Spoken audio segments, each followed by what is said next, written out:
মনে রাখবেন, রাতের অন্ধকারে মোবাইলের নীল আলো বা ব্লু লাইট রেডিয়েশন সরাসরি মস্তিষ্কে পৌঁছায়। এর ফলে মস্তিষ্কের কাজে বাধা হয়ে দাঁড়ায় এবং এর ফলে ঘুমও আসতে অনেকটাই দেরি হয়ে যায়। চোখের মধ্যে রক্ত সঞ্চালন ব্যাহত হয়। মোবাইলের এই ক্ষতিকর নীল আলো শরীরের মেলাটোনিন হরমোনের ক্ষরণ কমিয়ে দেয়। এর ফলে ঘুম আসতে চায় না।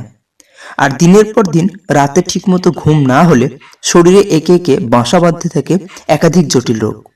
নিয়মিত এমনটা চলতে থাকলে একটা সময় অন্ধ হয়ে যাওয়ারও সম্ভাবনা থাকে। যদিও ভিডিওটি আপনি দেখছেন আপনার রাগ হতে পারে, কিন্তু প্লিজ বন্ধু, যেটা সত্য সেটা আমাকে বলতে দিন। সকালে ঘুম থেকে ওঠা থেকে শুরু করে রাত্রে ঘুমোতে যাওয়া পর্যন্ত মোবাইলই আমাদের সঙ্গী।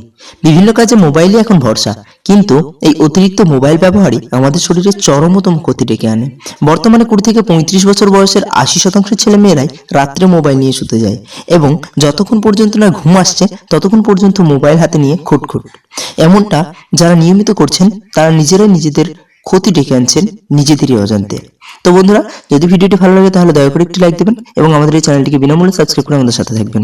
আপনি যদি অন্য কোথাও ফেসবুক, হ্যালো অ্যাপ অথবা অন্য কোনো অ্যাপ্লিকেশন থেকে দেখছেন তাহলে অবশ্যই ইউটিউবে গিয়ে সার্চ করবেন all in one Bengali motivation, তাহলে আমার চ্যানেলটিকে পেয়ে যাবেন।